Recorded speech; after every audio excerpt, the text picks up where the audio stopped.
Hindi ba't ikaw ang bunsong anak ng pamilya Xiao? Bakit? Hindi ka na makapagsalita. Ay, muntik ko nang makalimutan. Wala na ang Xiao Group, patay na ang mga magulang mo, at ikaw ay malapit nang mamatay. Ang Xiao Group ay mapupunta na sa kamay ng anak ng yaya. Yaya Zhao. Halika, Mrs., oras na para uminom ng gamot. Kuya Shiji, pagkatapos niyang mamatay, sa atin na ang Xiao Group. Kapag ipinanganak ko na ang anak ni Peiting, pati ang pamilya Yi ay magiging atin. Hanggang sa kamatayan, hindi malalaman ni Peiting na ang buntis niyang asawa ay nagdadalang tao ng aking anak. Nakakainis.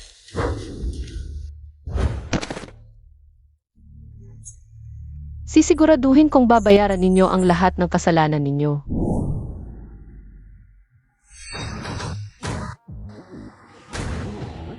Magandang araw, Binibini. Ito ba ay bumalik ako sa unang araw ko sa pamilya Xiao?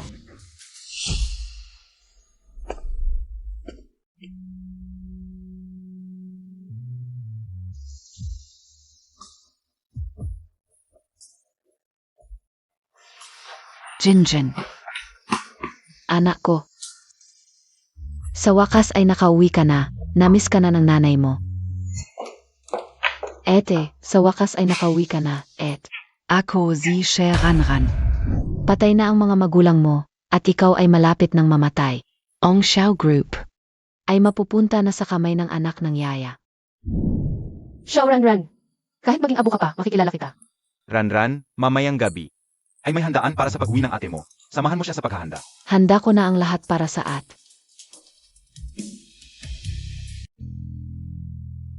Ete, ano sa palagay mo? Huwag kang mag-alala, ito ang paraan upang ipakita ang klase ng isang mayamang pamilya.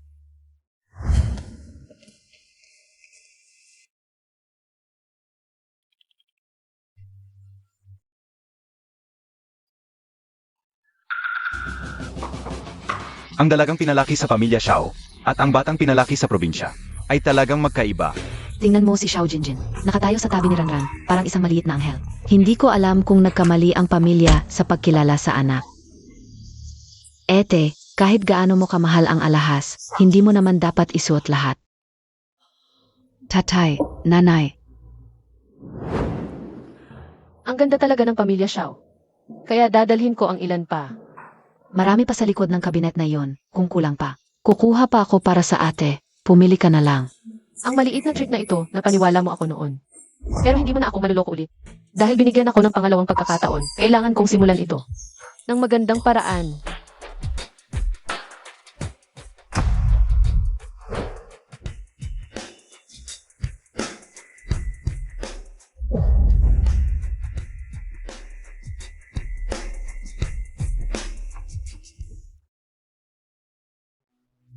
Jinjin, tunay kang karapat-dapat na anak ng pamilya Xiao.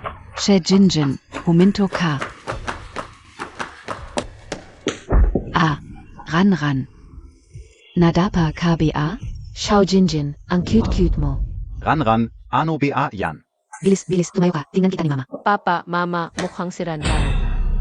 Ay, hindi pa rin ako tanggap. Uuwi na lang ako. Jinjin. Ano bang sinasabi mo, Tak? Dito ka sa bahay na to, Ranran. Hindi ka pa magsusorry sa ate mo? Hindi ako magsusorry, siya naman ang unang sumabit sa akin. Ikaf. Mga kasama, pasensya na kayo, bata pa kasi ang kapatid ko. Ikaf. Ako si Xiao Jinjin. Sana ay masaya kayong lahat ngayon.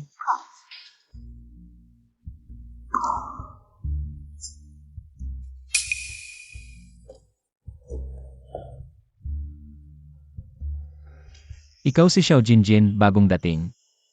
Ang tapang mo ah. Nakita kong sinadya mong siko siya. E di ipa-blotter mo ako. You.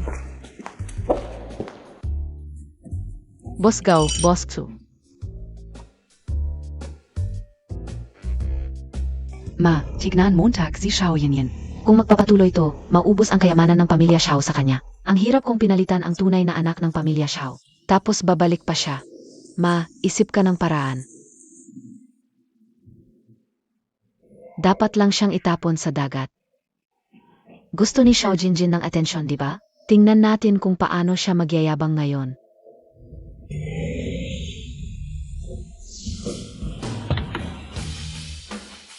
Ma'am, bawal pumarada dito. E di pumarada sa tamang lugar.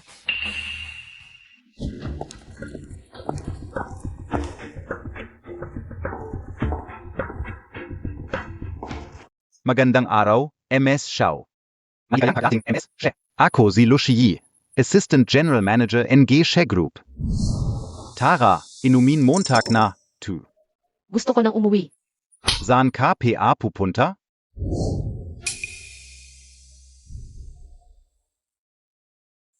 Hindi mo karapat-dapat hawakan ang kamay ko.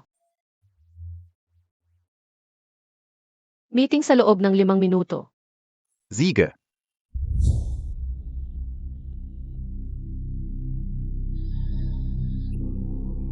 Ang Jologs naman nito, akala mo talaga kanya ang Xiao Group. Handa na ang mga litrato. Hintay lang ng tamang pagkakataon. Shiji, ngayon na please. Hindi na ako makapaghintay. Siege, susundin kita. Satisfied ka na? Siguraduhing walang makakaalam. Huwag kang mag-alala. Inutos ko na ang lahat. Mga first class na eksperto ang kinuha ko. Larawan. Baka. Noong bagong pasok pa lang ako sa Xiao Group, may kumalat na hindi ko alam kung saan nanggaling. Sinasabing larawan ko raw ito. Saan man ako pumunta, parang may nag-uusap tungkol sa akin. Hindi ko akalain na sila pala ang nasa likod nito. Ngayon, babalik sa kanila ang ginawa nila. Paliitin mo pa ang mosaic, ipost mo na ngayong gabi. Tingnan natin kung ano ang gagawin niya. Xiao Yanyan. Ngayon. Paano ka tatakas? Ang kapal ng mukha. Tingnan Montag, tu.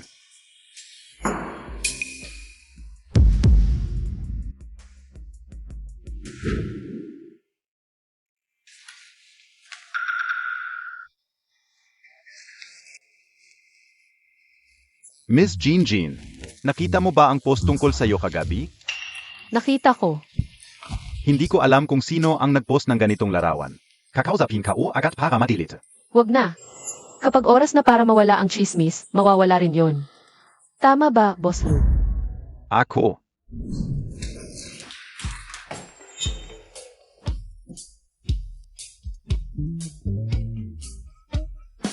Hindi ko alam kung sinong eksperto ang nag-edit ng larawan. Marami pa siyang inedit, pero... Gusto mo bang mag-file ng police report? Sino si Xiao Yanyan? Ako, dito po.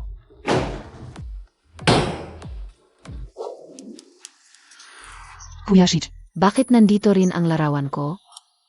Siempre, gawa ni Xiao Yanyan. Itong si Xiao Jinjin. Anong gagawin natin? Baka mahuli tayo. Relax, overseas ang account na nagpost. Hindi tayo mahuhuli. Hoy, Baba ka sa labas after 15 minutes, nasa daan ng driver. ano ng emergency? Siempre importante, bilisan Montag. CJ, Jean, may charity event only family next month. Mamili ka na ng damit.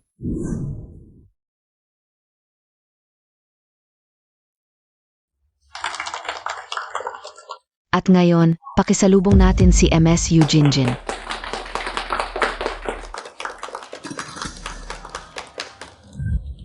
maligayang kaarawan.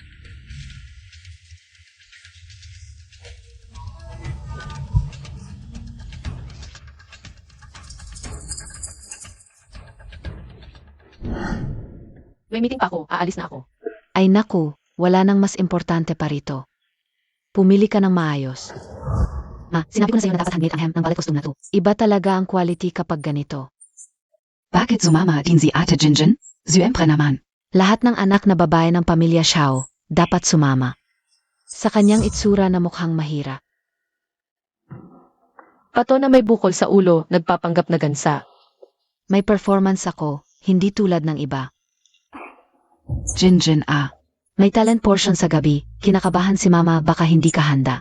Kung gusto mong sumali, gagawa tayo ngayon ng costume mo. Wag na lang, wala akong maipapakita. Tinatawagan na ako ng kumpanya, aalis na ako. Jinjin hindi mo pa napipili ang alahas mo. Ikaw na ang bumili para sa akin. Palaging inuuna ni ate ang trabaho. Hayaan mo na siya, tingnan mo naman ito. Naku. Lahat ng dadalo ay future business partners. Kung mapahiya ako sa ganitong okasyon. Paano na ang negosyo ko?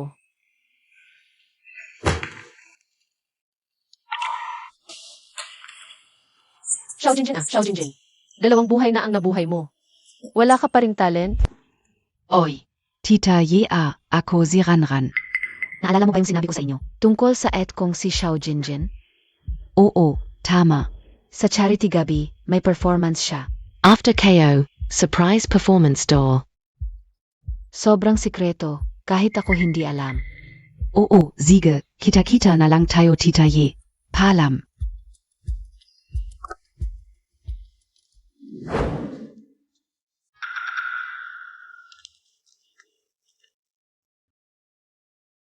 Xiao Jinjin. Ang galing mo talaga. Jinjin, ano ba yan? Ang lete mo na, hindi ka pa natutulog. Ma, yung gabi gusto ko pa po ng isa pang.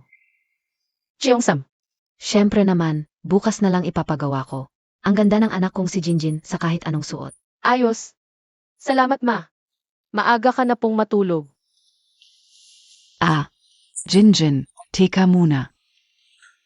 Jinjin ito ay alahas na dala ko nung kinasal ako. Bagay ito sa Cheongsam mo, hawakan mo. Salamat ma, late na. Maaga ka na rin pong matulog.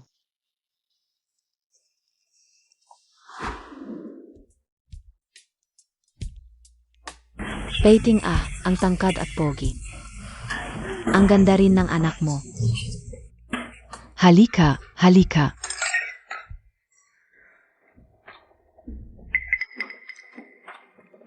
Isang kisap mata lang, malalaki na ang mga bata.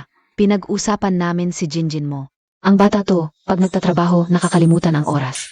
Sabi alas 7 darating, bakit wala pa? Jinjin, halika. Pasensya na sa paghihintay, tito at tita. Ako si Xiao Jinjin. Totoo nga na mas maganda ang personal na makita. Si Jinjin talaga ang numero unong maganda. Sobra naman po ang papuri, mas maganda po kayo. Ang totoong maganda. Ang tamis ng bibig ng batang to. Mga kagalang-galang na bisita, magsisimula na ang palabas. Narito po si Binibining Xiao Ranran. Para sa isang sayaw, ang Little Swan.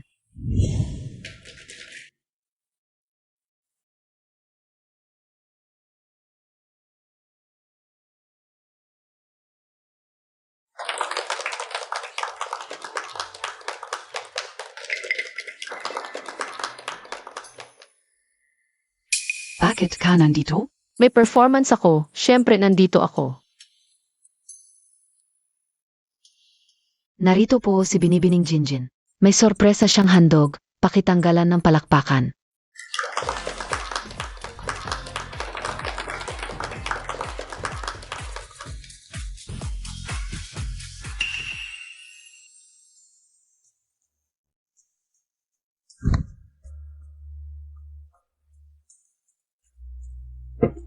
Ano kaya ang ginagawa niya? Bakit parang may lihim? Hindi naman siguro siya makakapantay. Kay Xiao Ranran na 10 taon nang sumasayaw. Hindi kaya? Parang may kakayahan siya.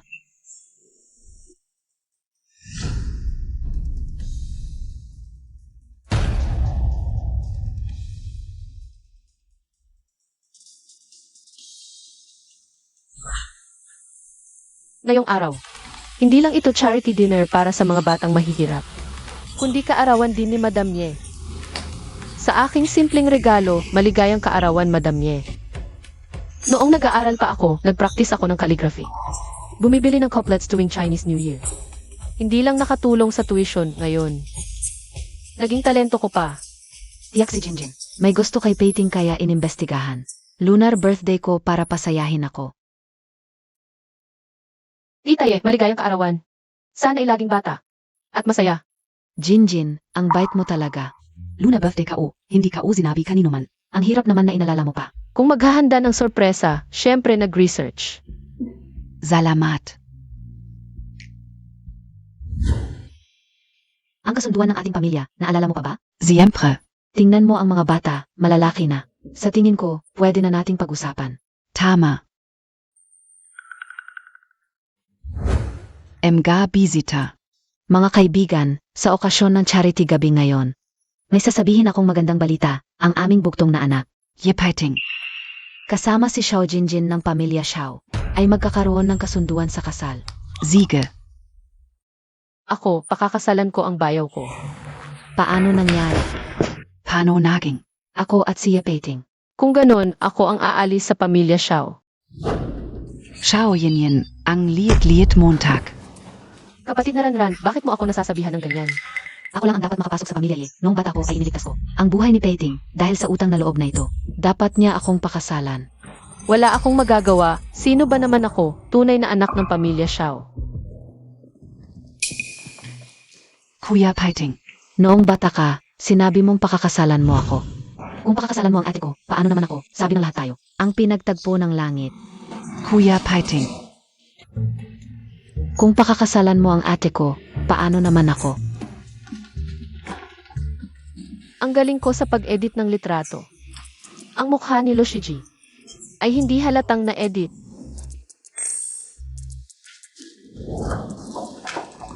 May malaking sorpresa pa ako.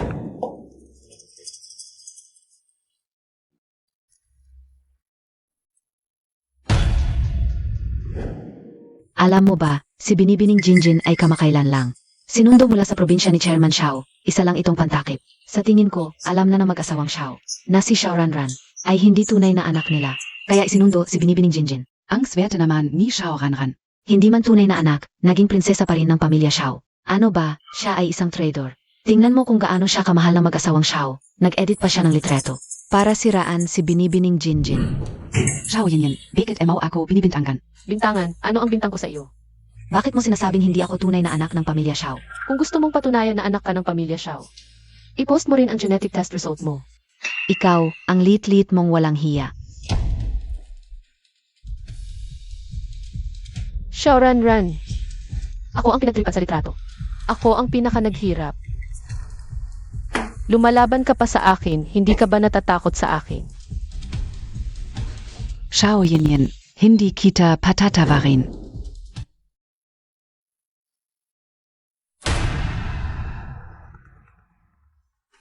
Ano ang nangyayari, Ginoo? Bumalik na kayo. Patuloy na umiyak ang pangalawang anak. Siege, alam ka una. Xiao She, Billizen Mo. Ranran. Ano NG nangyari? Tatay, Totu Ba, yung sinasabi nila? Ranran. Sa ngayon, hindi na kita may tatago pa ni tatay. Pero, kahit wala tayong dugtong na dugo, ikaw pa rin ang aming anak.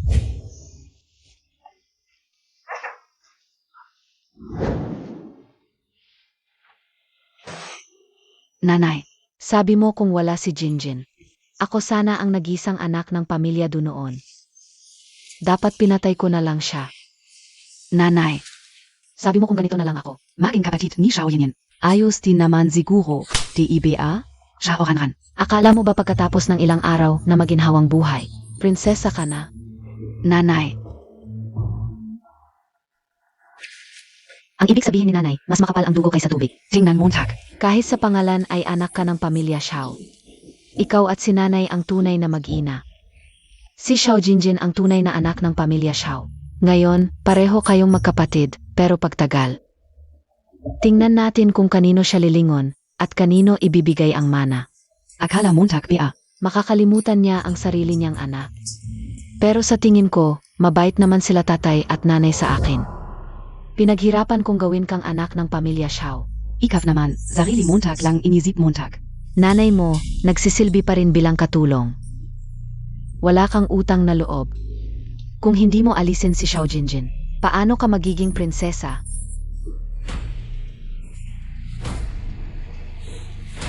Pag-isipan mong mabuti. Tatay, ano nang nangyari? Kamakailan, medyo malungkot si Ranran. Ilang araw na siyang hindi lumalabas. Pinost niya ang litrato ko. Wala namang ebidensya, di ba? Tingnan mo kung paano ako ginawa ng kwento ng iyong anak. Walang tumutulong sa akin, kaya ako na lang ang hahanap ng katarungan. Jinjin, kapag ganito ang nangyari, dapat hiniling mo sa amin ni tatay na tulungan ka. Pero ano, ang tunay na pamilya. Ako lang ang naiiba. Tingnan mo, narito ka para humingi ng pabor para kay Ranran. Jinjin, ako. Alam mo ba, simula noong bata ko, laging sinasabi ng iba na ako ay anak sa labas.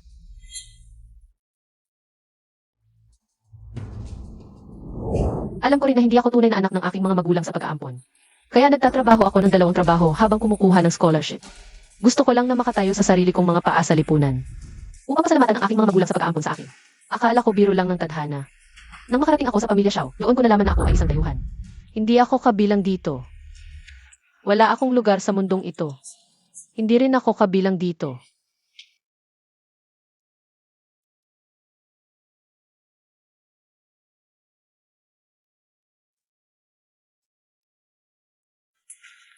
Jinjin.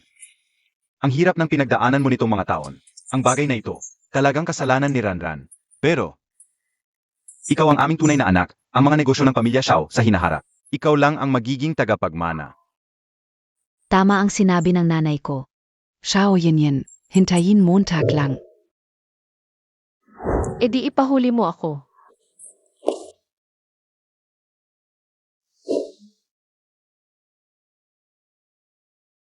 Kuya Paiting. Paano naman ako kung pakakasalan mo ang ate ko? Xiao Jinjin, bakit hindi kita maintindihan? Interesting.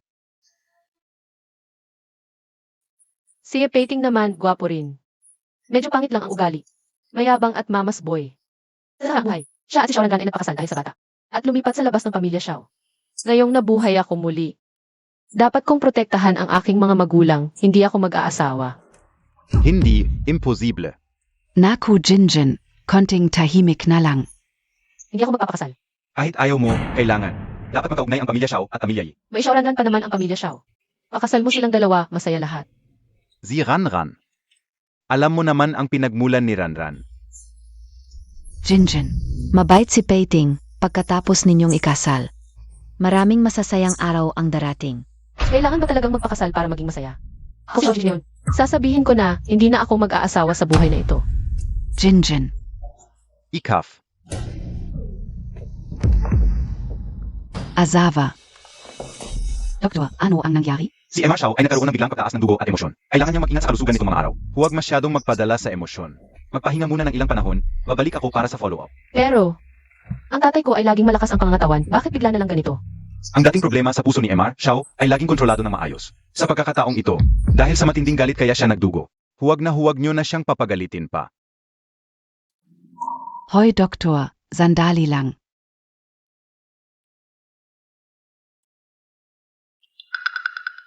Tay, Jinjin. Tay, sasabihin ko na sa'yo ang totoo. Ang Xiao Group ay hindi na tulad ng dati. Ang tanging paraan para makabangon ay ang magpakasal sa pamilya Ye. Maaari mo bang patawarin ang tatay mo? tay, wag na kayong magsalita. Ang gusto ko lang ngayon ay kayo at si nanay ay maging maayos. Magpapakasal ako. Pwede akong magpakasal. Mabuti. Nakakapanatag na ang tatay mo. Ginoo, oras na para uminom ng gamot. Ito ay pampababa ng init at presyon. Ngayon na ang pinakamagandang oras para inumin ito. Ale, hayaan niyo na po akong bahala. Aling Wang, ang tatay ko ay hindi pa kumakain ng almusal. Magluto ka muna ng pagkain. Ang lasa ng gamot na ito ay katulad ng iniinom ko sa bahay ng mga Lu. Eksaktong pareho. Ang pagkamatay ko sa nakaraan ay dahil dito. Baka, sa nakaraan, ang pagkamatay ng mga magulang ko ay hindi bigla ang sakit, kundi dahil sa paglalagay ng lason.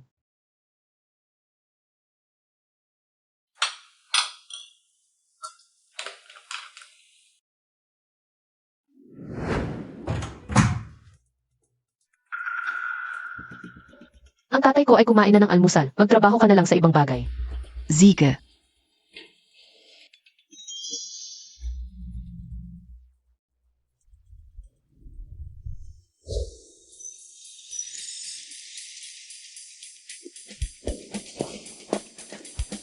Nandyan ba si Tio Zhang? Pakitingnan mo nga itong gamot na ito. Ang gamot na ito ay may espesyal na amoy. Kailangan kong makita ang tira-tirang gamot para makapagdesisyon. Meron din akong tira-tirang gamot. Ito ay mula sa kaibigan ko. Kakakuha lang mula sa pangkuluan ng gamot. Ang gamot na ito ay may lason. Anong klaseng lason? Sa unang tingin, ito ay pang-ordinaryong pampalakas na gamot. Sa reseta, walang makitang problema. Pero sa loob nito, may isang sangkap na tinatawag na tripteridium. Bago inumin, Kailangang pakuluan ng 8 oras. Para mawala ang bahagyang lason. Kung hindi sapat ang pagluluto, ito ay magiging mapanganib. Ang matagal na pag-inom nito ay magdudulot ng pagdurugo sa puso at atay hanggang sa mamatay. Ang hindi lutong tripterigium ay may espesyal na amoy. Kanina nang amuyin ko ito, nagduda lang ako. Hiro no makita ka yung tripterigium before the aga mo. Napansin ka ko. Na inilagay lang ito bago ihain, kaya sigurado akong may lason itong gamot. Talaga nga. Salamat po, Titos Hang. Ma, saan galing yung tonic na iniinom ni Papa? Galing sa family doctor natin. Azila, mga doktor na ng pamilya Xiao sa maraming henerasyon. Mapagkakatiwalaan. Eh yung nagluluto ng gamot, Simula nung nagretiro, si Aling Zhang noong nakaraang buwan. Si Aling Wang na yata ang pumalit. kakasakit lang ni Papa. Huwag muna siyang uminom ng gamot, baka makasama sa iniinom niya ngayon. At magkaroon ng komplikasyon. Ma, huwag ka rin muna uminom. Siege.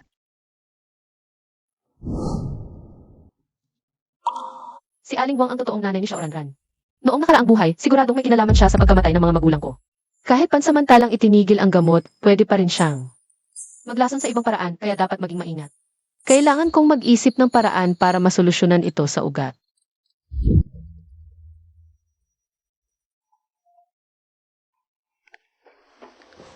Hello, Tita Ye. Jinjin. Gusto kitang ilibre ng pagkain. Libre ka ba bukas ng gabi? Anong oras na? Kakain pa tayo. Muntik nang mamatay ang buong pamilya ko. Gusto rin sana kitang kausapin tungkol sa kasal. Hindi kita nasabihan noon. Gusto kitang kausapin ng masinsinan ngayon. Siguro dahil sa galit kaya siya nagdugo ang ilong. Huwag mo na siyang galitin pa. Libre po ako, Tita. Libre ako bukas ng gabi. Sage, ay sesend ko sa'yo ang address. CJ. Hello, Tita Ye. Nandito na ako. Medyo matagal pa ako. Nakareserve na ako ng private room. Pasok ka muna. CJ.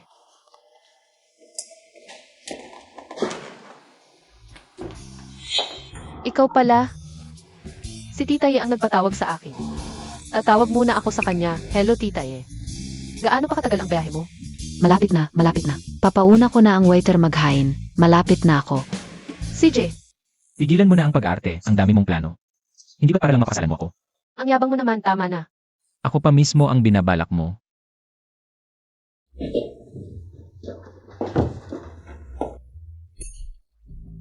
Sabihin ko na sa'yo ang totoo. Wala nang mas naghahangad kaysa sa akin. Na magkatuluyan kayo ni Xiaoranran.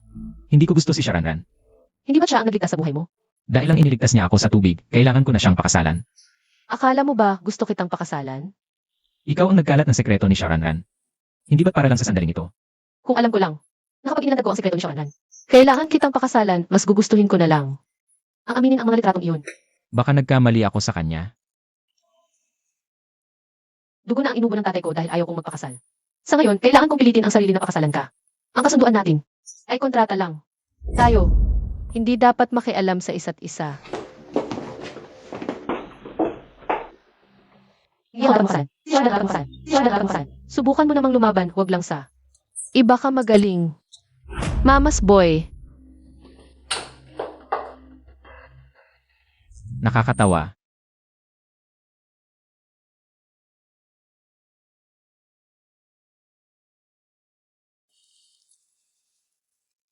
Jinjin, sabi ng nanay mo. Nakipagkita ka na kay Peiting. Kumain kayong dalawa. Kamusta naman? Okay naman. Hindi naman nagkamali ang nanay at tatay mo, di ba? Huwag na natin pag-usapan to. Tatay, sobra ka naman, grabe ang galit mo. Natakot ako. Basta't mapapabago ko ang isip mo. Kahit dugo ang inubo ko. 10 beses pa? Sulit? Yon. Huwag mong sabihin yan. Dapat ayos ka lang. Mabuhay ka ng matagal. Si. Inaabangan ko na ang apo ko.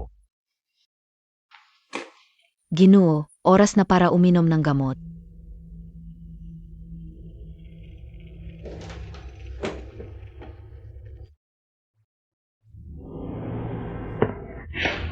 Aling Wang, bakit ang init ng tubig na to?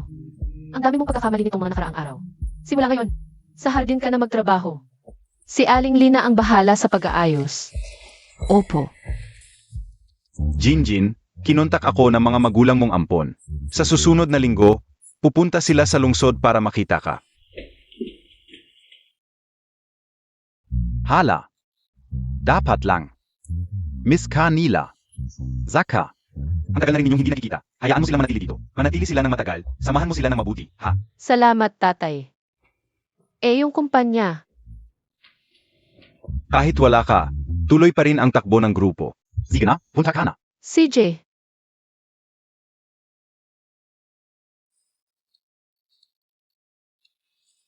Hoy, nanay, pupunta ba kayo sa Haishi? Kailan kayo darating? Sa susunod na linggo, dalhin natin si tatay para ipatingin yung binti niya. Sumasakit kapag umulan. Dapat matagal na kayong pumunta. Sabihin niyo sa akin pagdating niyo, susunduin ko kayo. Jinjin, kamusta KSA Pamilya She? Ayos lang lahat, huwag kang mag-alala. Kamusta kayo sa probinsya? Kakaremodelo lang ng lumang bahay. Yung kwarto mo, inayos namin. Magugustuhan mo talaga pag nakita mo. Pag natapos ko ito, uwi ako para bisitahin kayo. Okay lang, pareho pa rin kami. Ikaw bahala sa trabaho mo, huwag mong galitin si Gino at Ginang Xiao. Mabubuti silang tao, huwag kang mag-alala. Hindi na ako masyadong magsasalita, may trabaho pa ako sa bukid. Huwag kang masyadong magpakahirap. Kita-kit sa susunod na linggo. Sa nakaraang buhay, simula nang mangyari iyon hanggang sa mamatay ako. Hindi na kami nagkita ulit. Yung pangyayaring iyon, Nee. Xiao Jinjin, nilipat ka niya sa hardin. Ang hirap nating magkita nito. Mukhang may nahalata siya, tayo. Kailangan nating kumilos agad, yung plano mo dati pwede na. Ngayong pangga, hindi lang siya makakapag-asawa kay Yepeting. Lahat ng magandang bagay na punta sa kanya. Ikaw naman. Kalahati lang ng talino niya, matagal na tayong nagtagumpay. Ano ngayon ang gagawin natin? Yung mga magulang niyang probinsyano. Bisitahin siya, nakakainis yung tuwa niya. Yung magulang niyang nagtitinda ng gulay? Oo, mukhang mahirap. Siguro nakita nila yung yaman ng pamilya Xiao. Para humingi ng tulong. Dapat tulungan natin siya ng husto.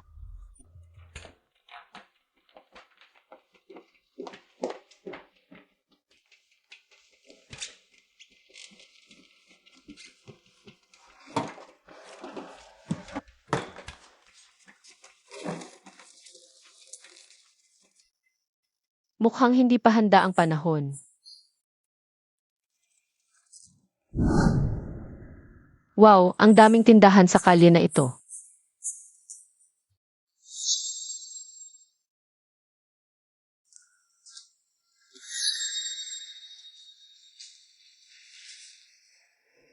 Hoy, Boss, hulaan Montag kung sino nakita ko. Kung magbibiro ka pa, baba ko na. Huwag. Nakita ko si Miss Xiao. Nasa Pawn Shop Street siya. Pinuntahan niya lahat ng pawn shop. Miss Xiao, Xiao Jinjin. At may suot pa siyang salamin. Parang ayaw niyang makilala siya. Ano sa palagay mo? Baka hindi siya tanggapin ng pamilya, kaya ibinibenta niya ang kanyang alahas. Para may pambayad sa kanyang kasal. Sundan mo siya ng mabuti.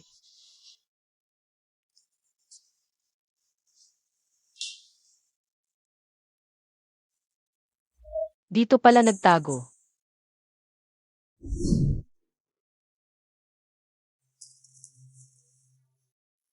Miss Xiao. Kung gusto mong bawiin ang iyong gamit, dapat may dala kang pera. Kung ganyan ka maghanap, paano kami magnegosyo? Imposible, hindi ako nagpunta dito para magpaon. Nagkakasabot kayo para siraan ako. Hahanapin ko ang ebidensya. Ete, kung gusto mo talagang tulungan ang iyong mahirap na ampon na magulang, magtrabaho ka na lang, huwag kang magnakaw ng gamit ng pamilya Xiao. Nagpunta ka pa sa ganitong lugar, nakakahiya ka sa pamilya Xiao. Nandyan yan. Jinjin. Hindi ka PABA nahihiya. Nakasula sa pawn ticket ang iyong pirma. Ano pa ang ipagdadahilan mo? Sayang ang tiwala ko sa iyo. Sumama pa ako sa iyo sa ganitong lugar para maghanap ng ebidensya. Nahihiya na ako sa iyo.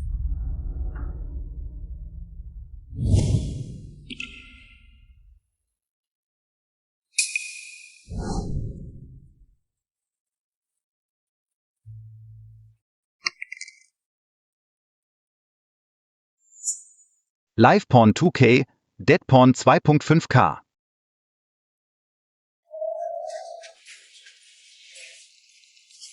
Boss, ang daming pinuntahang pawn shop ni Miss Xiao. Palang ipawn ang isang gintong kwintas. Sino yan?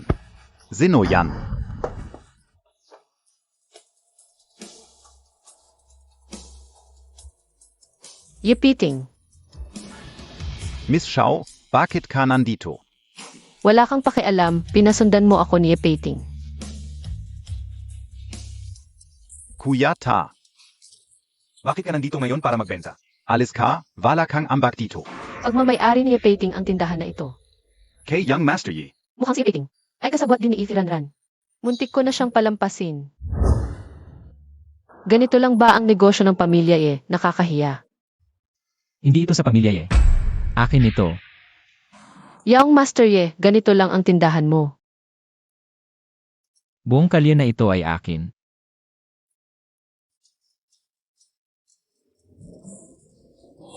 Kuya Ta.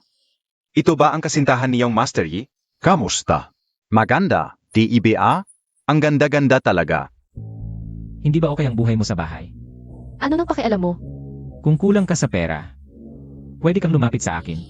Tama na, itigil mo na yung peking pagmamalasakit mo. Akala mo ba yung ginagawa mo kasama ni Sharanran? Hindi ko malalaman. Hindi talaga kami close ni Sharanran. Maniwala ako sa'yo, di nagpakamatay na lang ako. Ano dapat kong gawin para maniwala ka sa akin? Pag-imbestigahan mo ang tindahan mo, saka ako maniniwala. Sige, imbestigahan mo.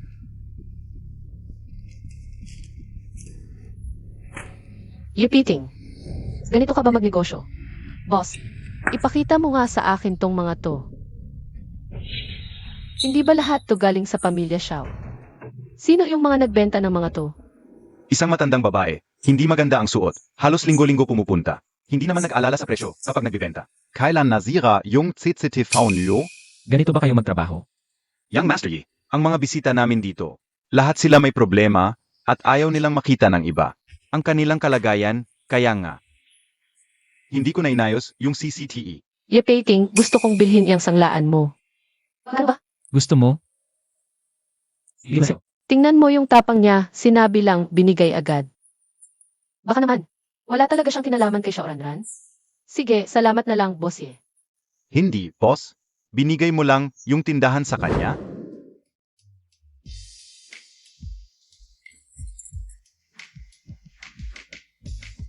Boss, nung naipasa na kay Miss Xiao, tuloy pa rin ang negosyo.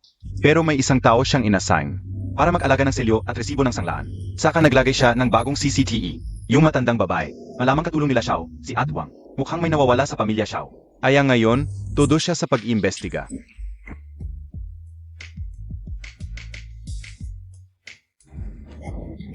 Boss, nakikinig ka ba? Yepeting, kailangan na talaga nating magpakasal. Naisip ko na, Anong naisip mo? kung kailangan kong magpakasal sa isang tao, sana ikaw ang taong iyon.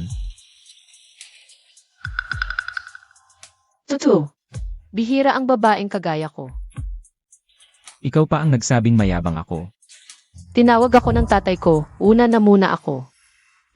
Xiao Yingyan, inagaf Montag si Kuya Paiting. Ngayon, masaya ka na? Ingat ka, Jinjin. Jinjin, Tulong, Hindi marunong lumanggoy ang binata. tulong, Hindi marunong lumanggoy ang binata. tulong. Hindi naman. Hindi marunong lumangoy, gusto pa maging bayani. Malas talaga. okay ka lang. Ikaw ang dapat alalahanin, hindi marunong lumangoy. Ano ba yung pagiging bayani mo? Isipin na lang natin na binayaran ko ang utang na loob sa kanya. Pero naisip mo ba, pareho kayong may utang na buhay sa akin ngayon? Sa susunod na lang kita babayaran. Huwag na, simula bata pa ako, mahilig na ako sa pagtulong sa kapwa. Isipin na lang natin na nagpapabuti ako.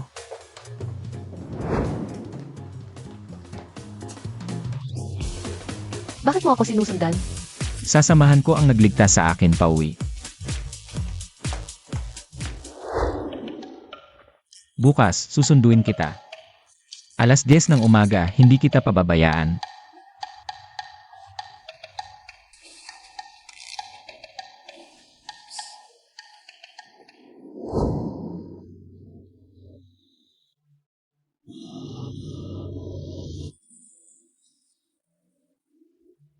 Binatay marami akong ginagawa.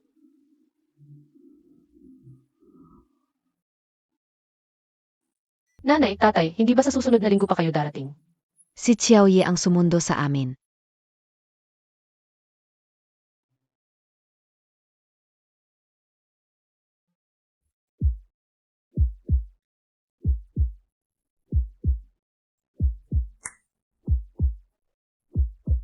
Yepiting. Ginagawa mo ang lahat ng ito para sa akin, hindi ba't gusto mo ako? Pwede mo ring sabihin na sinusuri ko lang ang aking magiging asawa. Jinjin.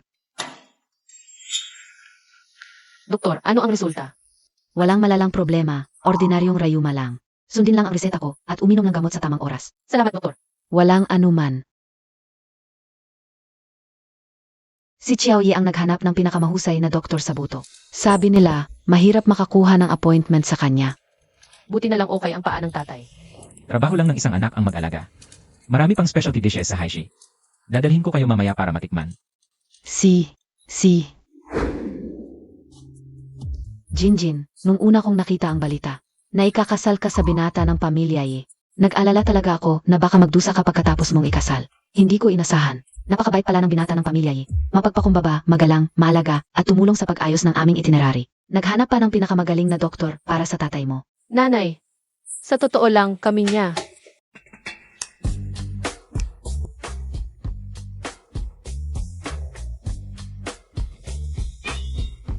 Bakit bigla kayong tumigil nang dumating ako? Buti na lang dumating ka. Nagmamadali kami kaya hindi nakapaghanda. Espesyal na regalo. Tiyak magugustuhan mo ang ganitong bagay.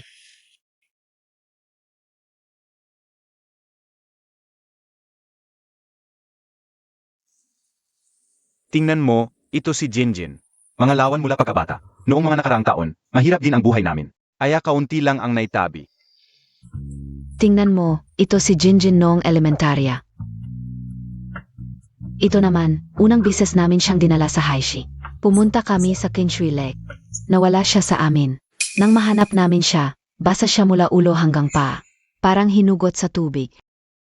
Sabi niya tumulong siya sa 2 bata at tumalon sa tubig. Ang pamilya na iyon. Ang anak ko ang nagligtas sa kanilang mga anak. And I thank you, Wala Man Lang. Nanay, hindi ko kasi sinabi ang pangalan ko noon. Hindi naman nila kasalanan. Natatakot lang ako baka mag-alala kayo habang hinihintay ako. Noong araw na nahulog ako sa tubig, kitang-kita na hindi marunong lumangoy si Sharanan. Paano niya ako nailigtas noong bata siya kung hindi siya marunong lumangoy? Mabait na bata si Jinjin. Dapat sana ay maginhawa ang buhay niya sa pamilya Xiao. Pero sumama siya sa amin at nagtiis ng kahirapan. Pasensya na sa kanya. Kami ang dapat magpasalamat sa inyo. Kung hindi dahil sa inyo. Hindi siguro lalaki si Jinjin. Ngayong nakita kong may magandang kinabukasan siya. Panatag na ang loob ko. Kanina, nang sunduin kami ni Xiao Yi. Kitang-kita ka mahal niya si Jinjin. Nanay, huwag kang magsalita ng ganyan. Ang bata ng pamilya Ye, nakita namin siyang lumaki. Karapat dapat siyang pagkatiwalaan. Ang daladalay mga walang kwentang bagay. Talagang pobre. Yun nga ang gusto ko, ang pagkapobre niya.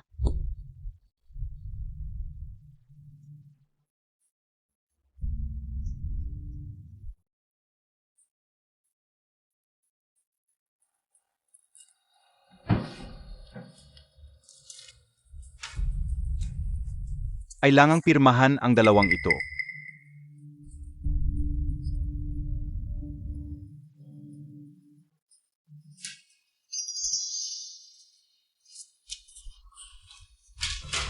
Ingatan Montag.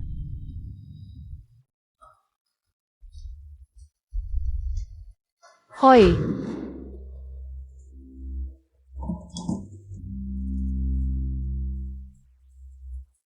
Nahuli na rin sa wakas ang isda. Ako na lang ang tatawag ng pulis, ha? Ngayong gabi, si Xiao Jinjin. Hindi na makakapagyabang.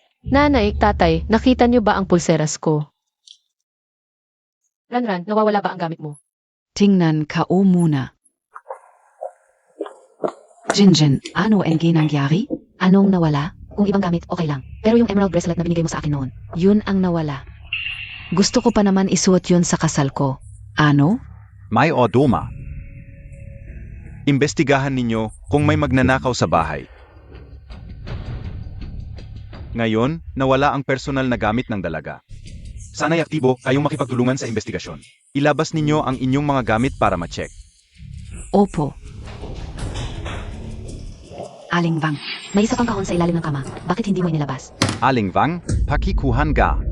Yung kahon na yun, lahat ng laman ay akin. Personal na gamit. Ano pa ba ang hindi natin pwedeng ipakita? Kukunin ka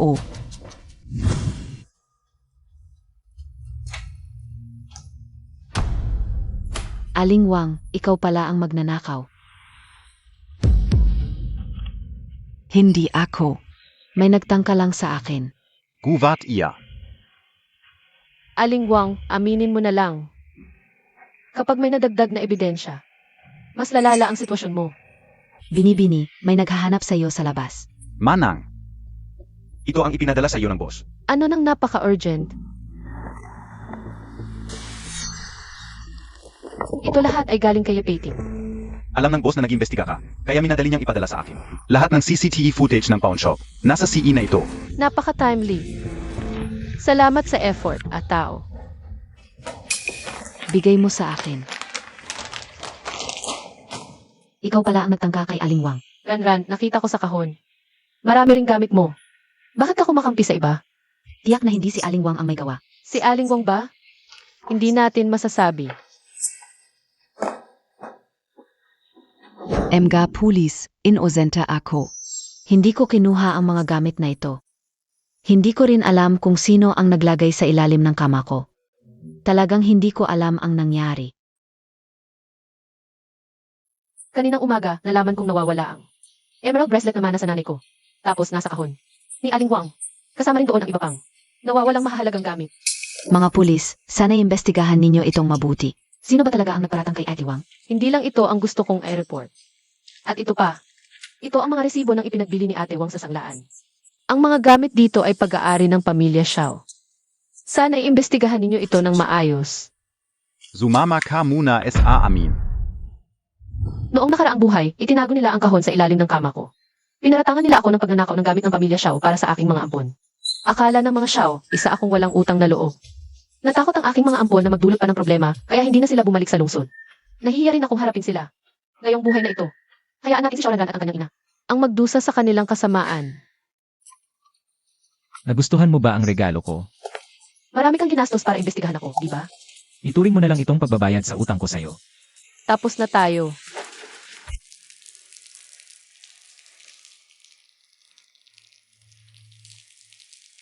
Jinjin, uwi na kami ng mga magulang mo.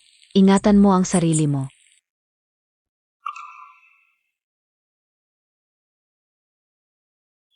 Ito ang mga pinakamahalagang alaala ni Jinjin. Ipagkakatiwala ko na ito kay Xiaoye.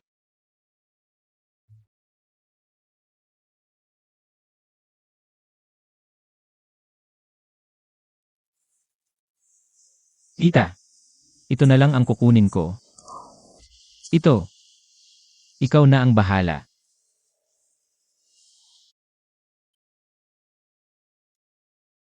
Sige, hanggang dito na lang.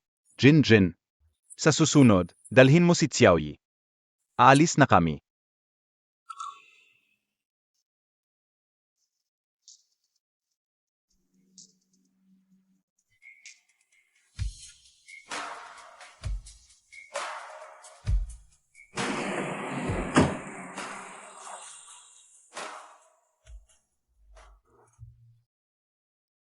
Yipiting. Ginawa mo ba ito dahil ako ang iyong nobya? Hindi naman lahat. Kung si Xiao Ranran ang nakipagkasundo sa iyo, gagawin mo rin ba ito? Walang kung. Hindi natin masasabi. Dalhin kita sa isang lugar.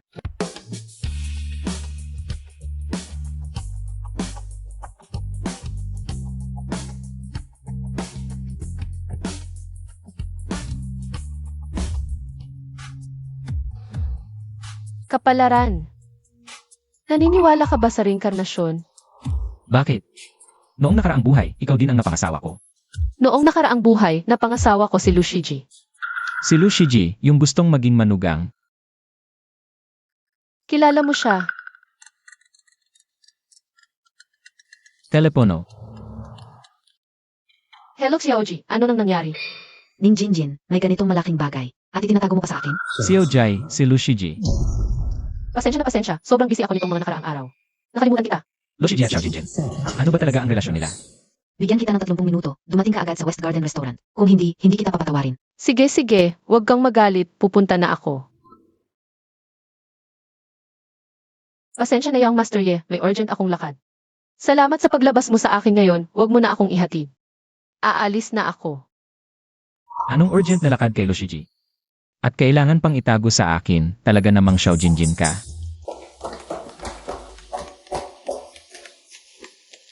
Ning Jinjin, 35 minuto na. Huli ka. Xiaoji, ganyan na ako kabilis tumakbo. Patawarin mo na ako. Tinatawag mo pa akong Young Lady, ikaw ang tunay na. Young lady. Malaking bagay na nangyari, hindi mo man lang sinabi sa akin. Hindi ba't napagkasunduan natin, kahit manalo sa loto, hati tayo. Sige nak Xiaoji, huwag ka nang magalit. Bigyan mo ako ng pagkakataong magpaliwanag. Ganito na lang. Pupunta ako. Ganitong bagay, talagang nangyari sa paligid ko. Ayun, ganito na lang ang nangyari. Ngayon, hindi na ako tinatawag na ni Jinjin. Xiao Jinjin na ang tawag sa akin. Jinjin. Ngayon na Young Lady ka na, yung pangako natin noon. Futubi-abi ayun. Pangako. Anong pangako? Alam kong hindi mo makakalimutan ang pangako natin. Jinjin, hindi ako nagkamali sa iyo. Ang tagal na, hindi ko inakala na tayo. May biglang yaman, lahat ng gastos ngayon, sagot ni Young Lady Xiao. Hoy Xiaoji, huwag na tayong pumunta. May kasunduan na ako sa kasal. Mas dapat nga habang hindi pa kasal, mag-enjoy tayo. Naku, kung hindi mo ako sasamahan, hindi ako pupunta, pakiusap. Sige, sige.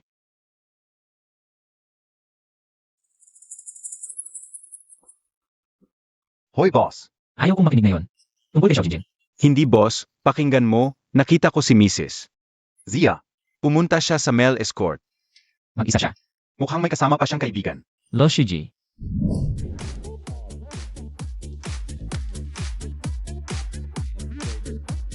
Ate Jinjin, ang Bango Montag.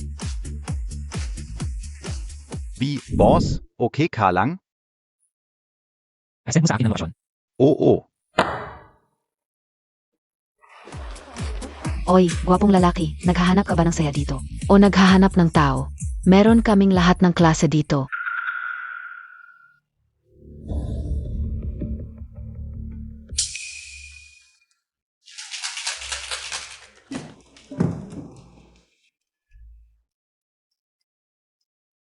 Yipiting. Tingnan mo Xiaoji. Yipitingan. Hindi mo ba gustong makita? Buhay. Lasing KBA? Okay ka lang. Ikaw si Xiaoji. Oo, best friend ni Jinjin. Xiaoyi. Xiaoji hindi si Loshiji. Loshiji. Anong ginagawa niya dito? Naaalala mo pa si Loshiji?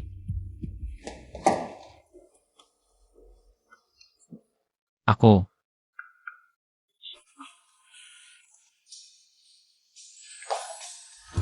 Kasalanan mo, bakit mo binanggit si Loshiji?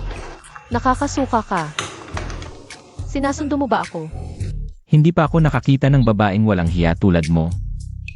Ikaw. Hindi ko alam na hindi pala siya marunong uminom. Ikaw ang fiancé niya? Ipapasa ko na siya sa iyo. Alagaan mo si Xiaoji. Hindi pa nababayaran ang bill.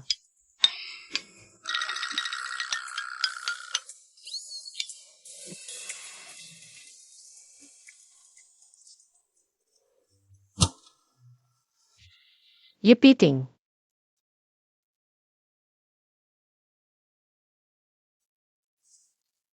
Nandito ako. Hindi ka na pwede mapakasal kay Shorangan. Hindi ka na pwede mapakasal kay Shorangan. Masama siya, nagluloko pa siya sa iyo. Hindi ko siya pakakasalan. Ikaw ang pakakasalan ko. Yipiting, okay lang din na pakasalan mo ako.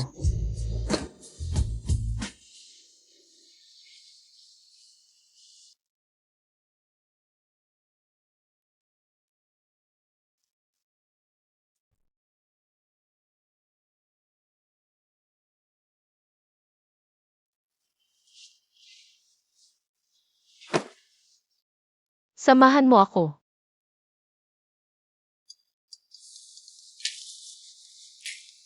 Hoy, Jinjin, hindi ko alam. Ang ninakaw ni Ate Wang sa bahay, milyon-milyon ang halaga. si Ate Wang. Siguradong makukulong, huwag mo nang alalahanin. May abogado naman, sa panahong ito. Mag-focus ka na lang sa pagpapalapit kay Peiting. Kami ng tatay mo, naghihintay na magkaapo. Ipapapatay ko muna, sasabihin ko sa iyo mamaya.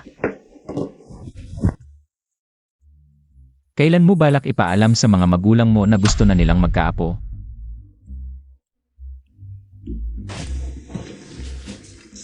Bakit ka nandito? Wala ka bang natatandaan sa nangyari kagabi? Wala namang nangyari kagabi, di ba? Wala. Eh yung damit mo, Kung gusto mo, pwede naman ngayon na. Sakto, pwede tayong magpakasal dahil sa bata. hindi ko ibig sabihin yon. Kagabi, hindi ako. Naglalasing? Bakit kasama kita? Ang galing talaga ni Emma Xiao, nakipagkita pa sa club kahit may kasunduan na. Naghanap ng male escort tapos pinagbayad pa ang fan. Hindi ba sinabi ko na? Tayo ay... kontrata lang ang kasal.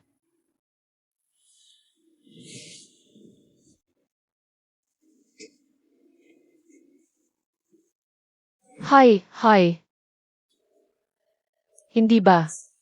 Nagsiselos ka? May problema ba kung magselos ako sa fan ko? Yapating, hindi ba nagkagusto ka na sa akin? Bawal ba? Alam ko na. Kaya pala ang bait mo sa akin. Dahil gusto mo ako. Ano ba? Buti na lang gusto mo ako. Akala ko may masamang balak ka. Ganyan ka ba sumagot sa pag-amin? Sasabihin ko na sa iyo, simula pagkabata.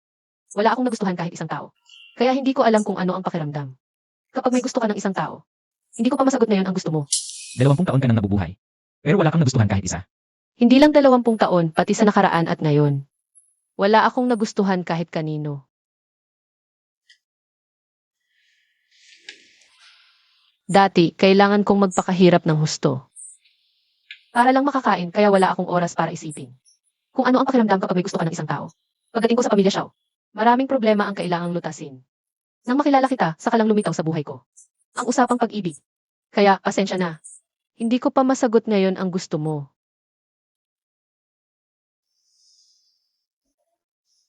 Okay lang. Huwag kang magmadali, marami pa tayong oras. Para hanapin ang sagot, Narito na ang damit mo. maliligo muna ako. Hintayin mo, ihahatid kita pa uwi.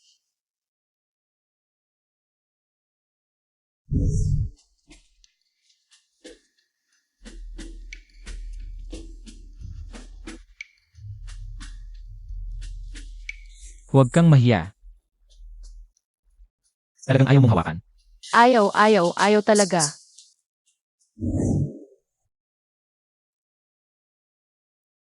Kapag may sagot ka na, sabihin mo sa akin. Tulong ni Piting. Napakadaling napasuko si Wang Ma. Sunod naman ang magkaibigang sina Xiaoranran. At Lu Shiji ang atupagin. Talagang di ko maintindihan kung bakit noong nakaraang buhay. Napili ni Piting si Xiaoranran. Nagkaanak pa sila. Pag-usapan ang bata. Naalala ko, noong nakaraang buhay, muntik na rin akong magkaanak. Walang kwenta ka. Isang bata, di mo pamalagaan. Talagang maintindihan, Lucy. Ano beng pakina beng sayo? Ang mga Xiao, talagang napakabuting anak ang pinag-aral nila. Bigla na lang naglihi. Di natin sigurado kung Lu ang apelido, di ba? Ano ba yung sinasabi mo? Ang angkan naming Lu, di basta-bastang pamilya. Ganito na lang, ang pamilya Xiao, magbigay ng 2 bilyon bilang dote. Pamahalaan ng anak ko ang Xiao Group. Kung hindi, Ipagkakalat ko kung anong klase ang anak ng mga Xiao. Tingnan natin kung paano kayo makakapagpakatao. Tito, tunay kong mahal si Jinjin. Handa akong panagutan ang sanggol sa sinapupunan niya. Malapit na ang kasal ni Ranran at Peiting. Dahil na rin sa pangalan ni Ranran. Payagan na ninyo si Jinjin. Sige, ganun na lang. Salamat Tito, salamat Tita. Jinjin, alis na tayo. Alis na ako. Ma, pa.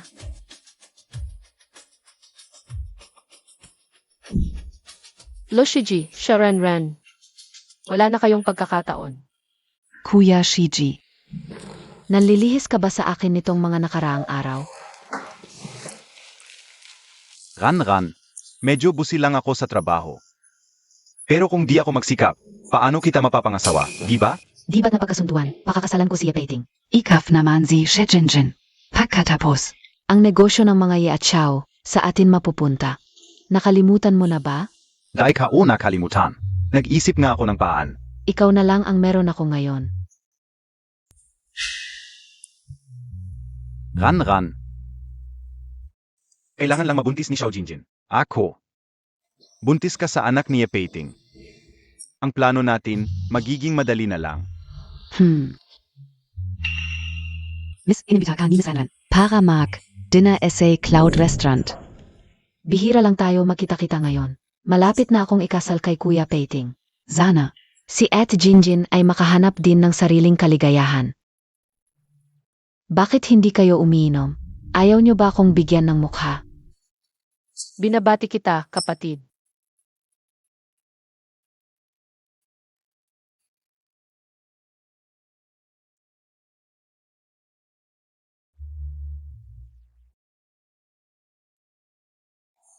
Ang lakas pa ng tama.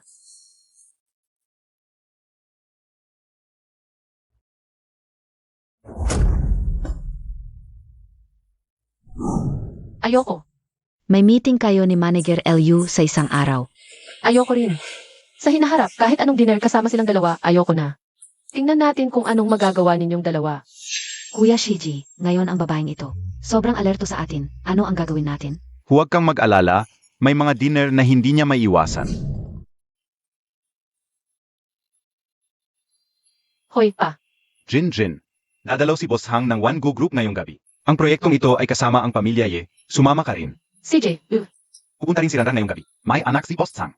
Nakapag-asawa ka na, tulungan mo naman ang kapatid mo. gets ko, aaralin ko muna ang trabaho. Ito ay inayos ni Papa. Walang peligro, di ba?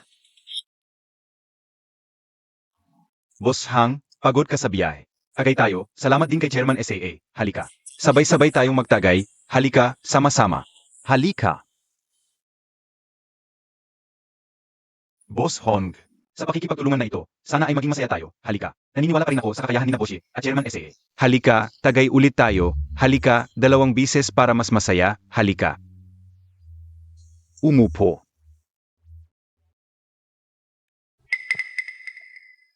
Chairman SAA, pirmahan na natin ang kontrata ngayon. Boss Rahang, ang galing mo talaga, ang ganda. Sa tingin ko, mas maganda kung lahat tayo dito. Sabay-sabay na magtagay, para sa matagumpay na pakikipagtulungan ng SAA, YE, at One Go Group. Masayang pakikipagtulungan, matagumpay na negosyo. Ziga.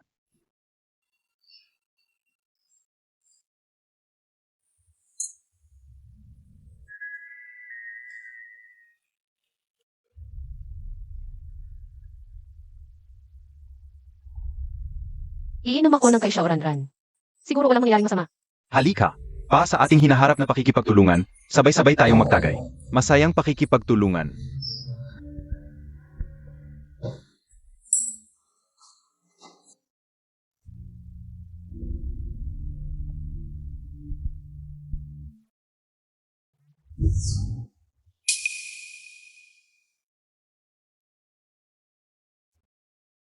Ang ininom kong alak ay galing kay Xiaoranran.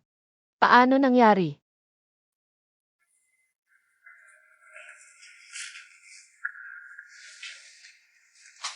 Yipiting. Mabuti naman. Hindi ka namatay, hindi rin ako. Buhay pa tayong lahat. Kung hihigpitan mo pa, talagang mamamatay ako.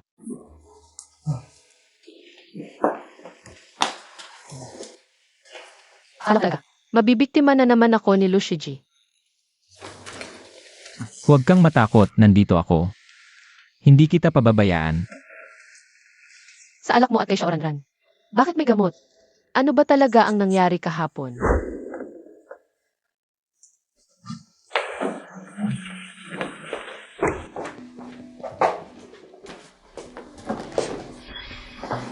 Bilisan mo, may problema ang alak na ito.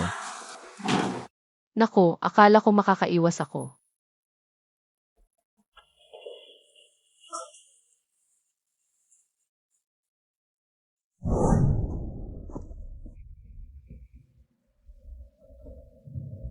Tingnan natin doon.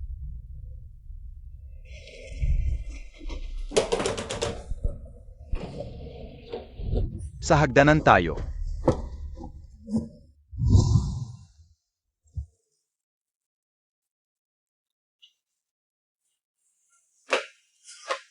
Huwag kang papasok.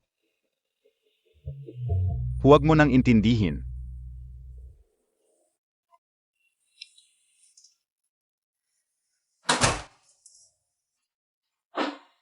Ang ganda ng plano ni Lushiji. Para lang matulog tayo. Akala ko. Nainom ko na ang alak ni Xiaoranran. Okay na, pero nagkamali pa rin ako. Alam mo bang maglalagay si Lushiji ng gamot? Narinig ko si Xiaoranran. At si Lushiji na nagpaplano. Akala ko ang plano nila patulugin lang ako. Sinasamantala ni Lushiji ang sitwasyon. At pipilitin akong pakasalan siya. Mabuti si Shoranran. Para madali siyang mapakasalan ka. Pero hindi ko maintindihan bakit may gamot din sa alak mo. Kailangan di siya ranran ng dahilan. Para mapakasalan niya ako ng walang problema. Baka noong nakaraan, ang anak ni Shoranran ay nakuha ng patulugin si Ipating. Pagkatapos mawalan ng malay, paano siya nagbuntis kay Shoranran? Ang anak sa sinapupunan ni Shoranran ay hindi talaga kay Ipating. Bago ako nawalan ng malay, nakita ko si Shoranran. Nakadapa rin siya sa mesa at walang malay. May gamot din sa alak niya. Ang galing talaga ng plano ni Lushiji. Anong ibig sabihin? Ikaw at si Shoranran ay parehong anak ng pamilya Xiao. Kahit sino sa inyo ang pakasalan niya, pareho lang. Kaya nga si Shoranran ay walang duda na uminom ng alak na para sana sa akin. Dahil lang ito, kumain siya ng antidote.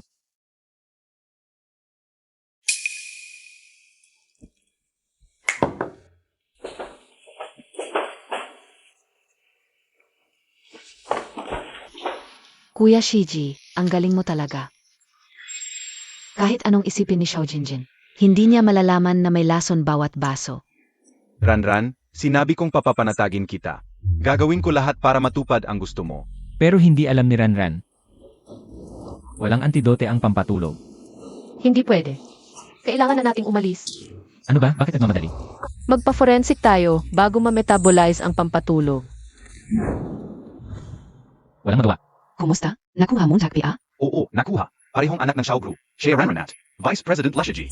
Grabe ang balitang ito. Bakit kaya maraming media ang nakakuha ng tip? Kanina muntik na kaming hindi makakuha ng spot. Para sa akin, si Manager Lulang ang naghahangad maging manugang. Ginamit niya ito para mag-powerplay. Bahala na, importante may views tayo. Xiaoji, nakunan mo ba ang second daughter? At ng manugang na skandal? Hindi pa ako kasama doon. Naivan ako SA headquarters. Alam mo ba kung sino nagkalat ng balita? May nag-email sa mga dyaryo gamit alias. Nagpaunang balita, kaya nag-agawan sila. Sobrang siksikan. I-forward mo sa akin. Siege. Padala mo, ipaimbestiga ko. Bago ako pumunta, tiningnan ko ang proyekto sa Fangguo. Base sa timeline, next month pa dapat pipirma. Bakit bigla niyang gustong pirmahan ngayon? May kakaiba, maghanap ka ng clue sa One Go Project. Ipapaimbestiga ko si Lushiji. CJ, Jinjin, pahinga ka na. May usapan kami ni Ranran, sumunod ka.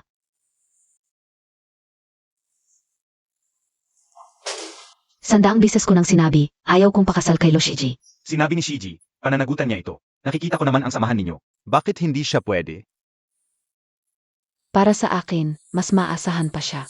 Kaysa sa anak ni Boss Hang, pag nagpakasal kayo, may suporta ka pa ng pamilya, hindi ba maganda? Paborito lang ninyo siya. Ano mang maganda ay para sa inyo. Anak na babae na si Xiao Jinjin, pwede siyang ikasal kay Ipating. Ako, kay Lushi lang pwede. 20 taon ng pagmamahal, hindi pa rin kayang pantayan ng isang biglang sumingit. Nazi Shaoyanyan. Ang laki ng gulo. Kung hindi ka kasal kay Lushiji, anak ng pamilya Xiao, hindi ka na rin dapat maging anak.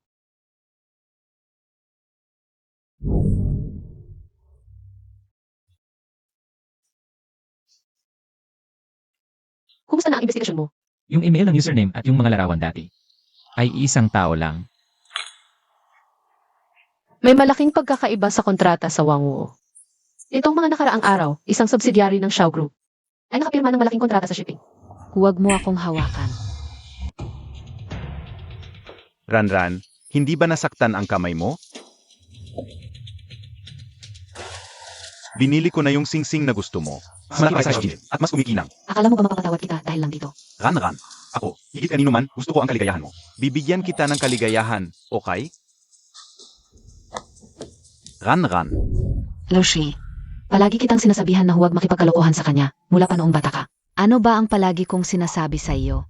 Dapat ikaw ang magpakasal sa pamilya Ye at hawakan ang yaman ng pamilya Ye at Xiao. Binigyan ka lang ni Lushiji ng konting pabor, nadala ka na, kung sinunod mo ako. At inayos mo na ang dalawang matandang Xiao. Wala sanang kinalaman si Jinyin. Hindi rin sana ako napunta sa ganitong sitwasyon. Kung ako ang nasa kalagayan mo, isang gamot lang, patay na silang tatlo. At yung lason, ihahalo sa reseta. Hindi mahuhuli sa atin. Sa huli, ang pamilya Xiao ay magiging sayo na lang. At ikaw na ang bahala kung kanino ka magpapakasal. Sino kayo? Ano ang ginagawa ninyo? Ano ito? Huwag kayong kumuha ng litrato. Ranran, bilis, itago montag. Sino yun? Itago mo.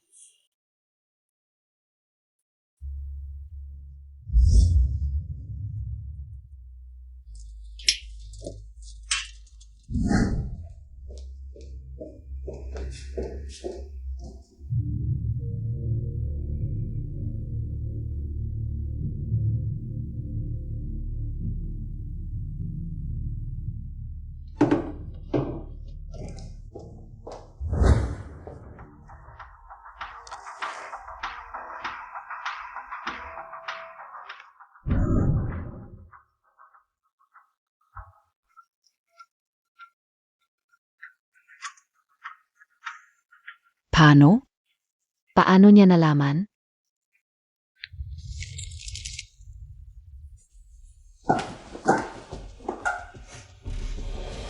Hindi maganda. Tatay. Nanay.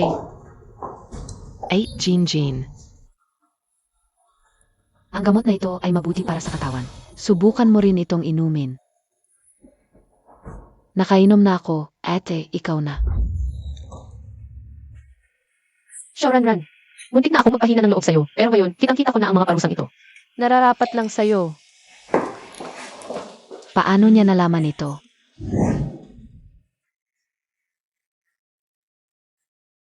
Peiting, kailangan nating simulan ang plano ng mas maaga. Nakakagalit. Naglakas loob pa siyang gawin ito. Lushiji ay nangako sa Wangu Group na maaari namin gamitin ang aming shipping company para tulungan silang mag-smuggle. Ito ang naging dahilan kung bakit ipatupad ng maaga ang aming pakikipagtulungan sa Wangu. Buti na lang at agad namin natuklasan, hindi pa umaalis ang mga kargamentong ito. Kung sakaling tumawid na ng hangganan, talagang hindi na natin ito may papaliwanag. Alam kong gumamit ng ilang paraan si Lushiji para maipatupad ang kontrata, pero hindi ko inakala na maglalakas loob siyang tanggapin ang ganitong kondisyon. Masyado siyang nagmamadali. Hindi lang ito para makuha ang Wangu Group, kundi para rin makagawa. Nakasunduan kasama si Shoranran. Noong araw ng pagpirma ng kontrata, sa inumin ni Shoranran, natagpuan ang mga ito.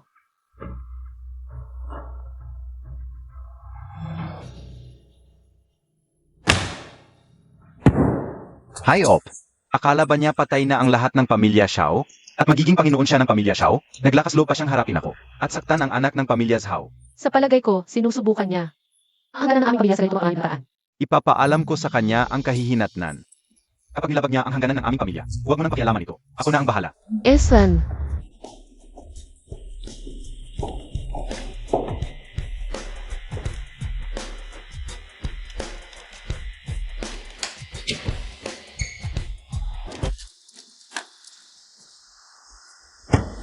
Ran, mag-empake ka na agad.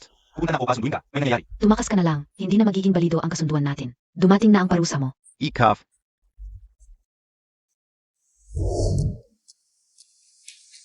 Dating kuya, talaga bang pinaghigantian mo ako? Ran. Nang makita kong ikakasal si Lushiji sa'yo, nasaktan ako ng sobra. Gagantihan ko si Lushiji. Ikaw pa rin ang taong mahal ko. Napilitan lang ako ni Lushiji, pero paano si Xiao Jinjin? Ang pakikipagkasundo ko sa kanya ay dahil lamang sa pressure ng pamilya. Kausapin siya para sa kasunduan. Walang makakapigil sa atin. Kakatawag lang ni Lushiji. Gusto niyang tumakas kasama si Sharanran. Malamang tumakas na. ano? Tumakas? Pinadala ko na si Atao para sundan siya. Baka malayo na ang narating niya.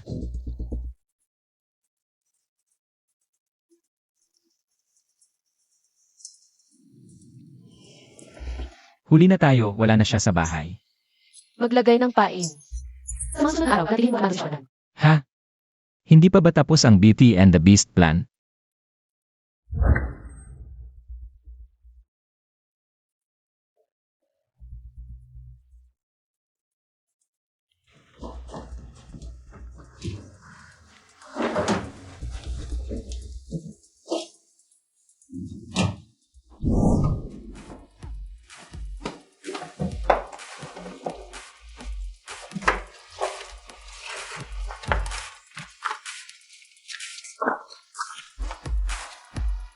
Dito pala niya itinago. Sayang, kumuha pa ako ng isa pang kopya.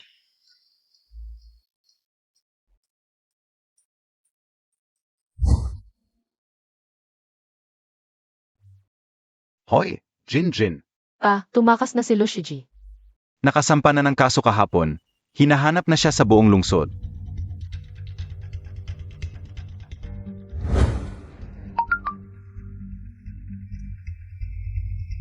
Kuya Shiji, akala ko.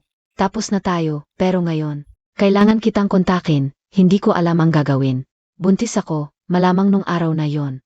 Makita tayo, kahit sandali lang. Kuya Piting, gabi na, umuwi ka na. Sige, magpahinga ka rin ng maaga. Good night.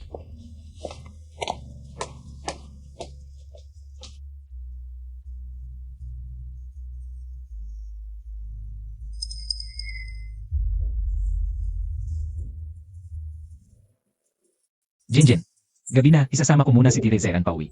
Ingat ka, mamaya malapit ako sa bahay ng Xiao. Ingat ka rin.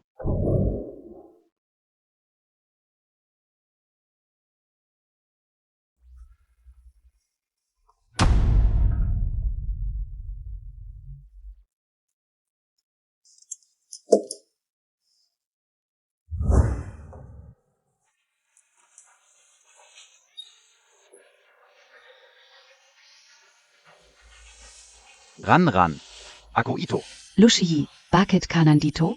Buntis ka? Anong sinasabi mo? Hindi mo ba sinabing buntis ka? Talaga bang nangyari yon? Halika, sumama ka sa akin. Alagaan ko kayo ng babi mo. Tara. Lushi, Tingnan mo ang itsura mo, nakakadiri ka. Mas mababa ka pa sa mga artista sa kalsada, sasama ko sa'yo, para mamalimos sa kalsada. Hindi mo kayang pantayan. kahit kuko ni Kuya Piting. Para makuha kita, handa kong sirain ang sarili kong kinabukasan. Ano ba talaga ang tingin mo sa akin? Binigyan kita ng konting respeto. Akala mo, karapat-dapat ka na sa akin? Ginamit lang kita. Kahit talagang anak mo to, ipapa-abort ko. Dahil, hindi ka karapat-dapat. Hinding-hindi mo gagawin yon. Wala akong hindi kayang gawin. Ran ako. Magpapalaki ka ba ng anak para sa isang pulubi? Xiao Ran. Ikaw ang nagpili sa akin. Tulong. Tatay, tulong. Huwag kang lalapit. Ano ang nangyari kay Ran? Huwag kang gagalaw. Kung lalapit ka pa ng isang hakbang, papatayin ko siya.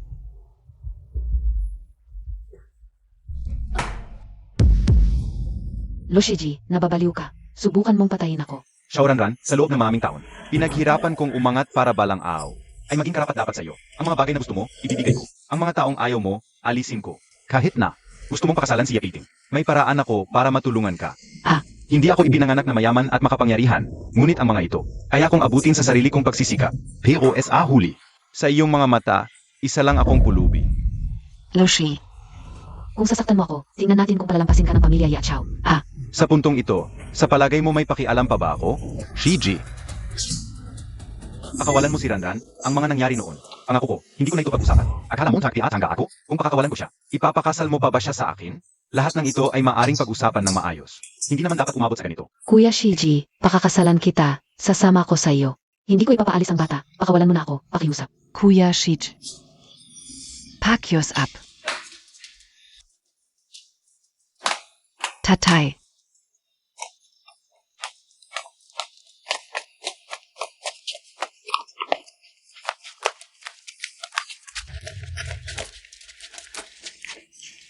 Kuya Piting, tulong Montag ako. Nababaliw na si Lushiji. Hindi ko talaga kayang pantayan si Yapiting. Tama ba?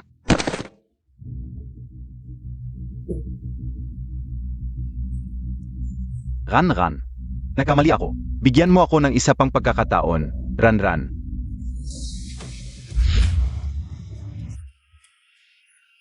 Ha ha ha.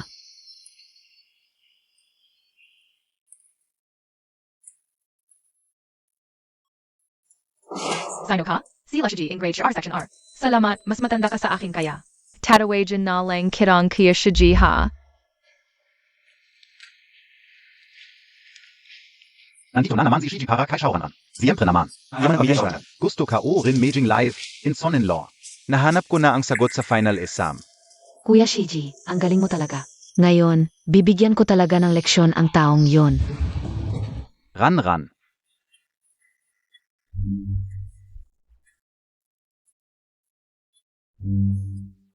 Dito, Piting, bitawan Montag ako.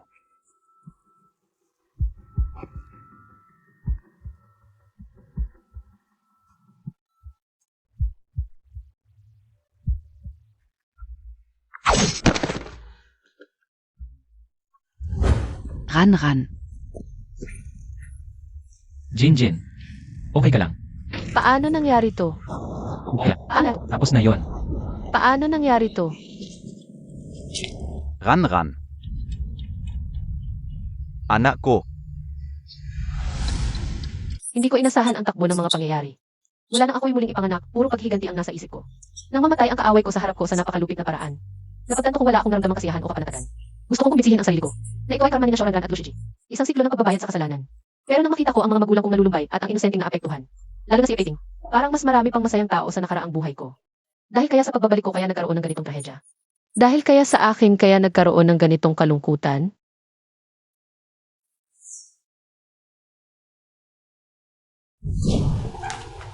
Kumusta? Ano ang gusto mong orderin? Bigyan mo ako ng lahat ng specialty ng inyong tindahan. Yipiting. Bakit ka nandito? Xiao Jinjin. Ang hirap mong hanapin. Paano nalaman na nandito ako? Pumunta ako sa bahay ng iyong adoptive parents sa lungsod kung saan ka nag-aral. Tapos sinabi sa akin ni Xiaoji. Pinuntahan ko ang bawat lugar kung saan ka nagtrabaho. Kaya nakita kita dito. Bakit mo pa ako hinanap? Ngayon, okay na ako. Sabi ni Tito Xiao, dapat kitang hanapin.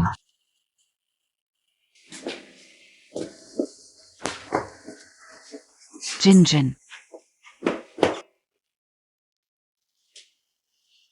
Bakit ang payat mo? Paiting, umupo ka.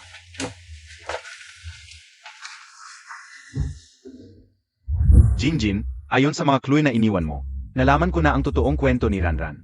Inamin na ni Mama Wang ang lahat, ang gali sa loob ng 20 taon. Siya ang dahilan ng lahat. Kung naging kasama ka namin sa mga nakaraang taon, hindi mo kailangang maging matatag tulad ng ibang bata.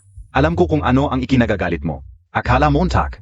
Dahil sa'yo lahat ng trahedyang ito nangyari, kaya pinili mong umalis. Sasabihin ko sa'yo, anak, walang kahit isa sa mga nangyari rito ang kasalanan mo. Ang galing-galing mo na, anak, kami ni Mama.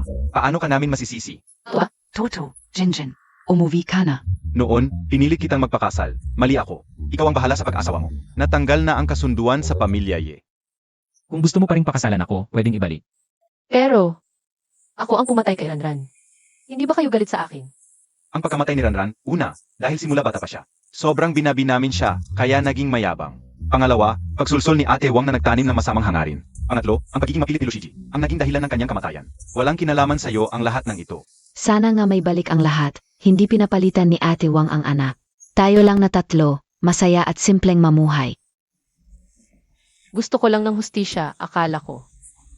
Kaya kong kontrolin ang lahat, hindi ko inakala. Naaabot sa ganito ang sitwasyon. Tay, nanay, pasensya na. Hindi kasalanan mo. Kami rin ang dapat humingi ng tawad sa'yo.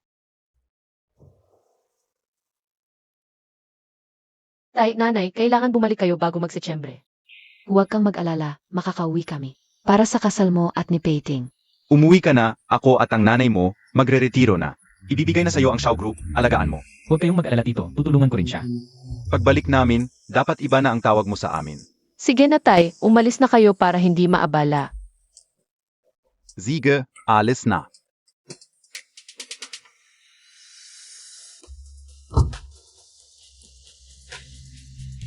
Jinjin. May utang ka pa sa akin, ang sagot. Anong sagot? Noong sinabi kong mahal kita, sabi mo hindi mo pa masasagot. Eh ngayon? May sagot ka na ba ngayon? Magpapakasal na ako sa'yo, kailangan pa ba ng sagot? Noon din sabi mo magpapakasal ka sa akin. Tangka ba? Noon napilitan lang. Ngayon kusa. Ang sagot, syempre mahal din kita. Ulitin mo nga, di ko narinig. Ulitin mo na please. Ayoko na. Please, ulitin mo na. Sige na.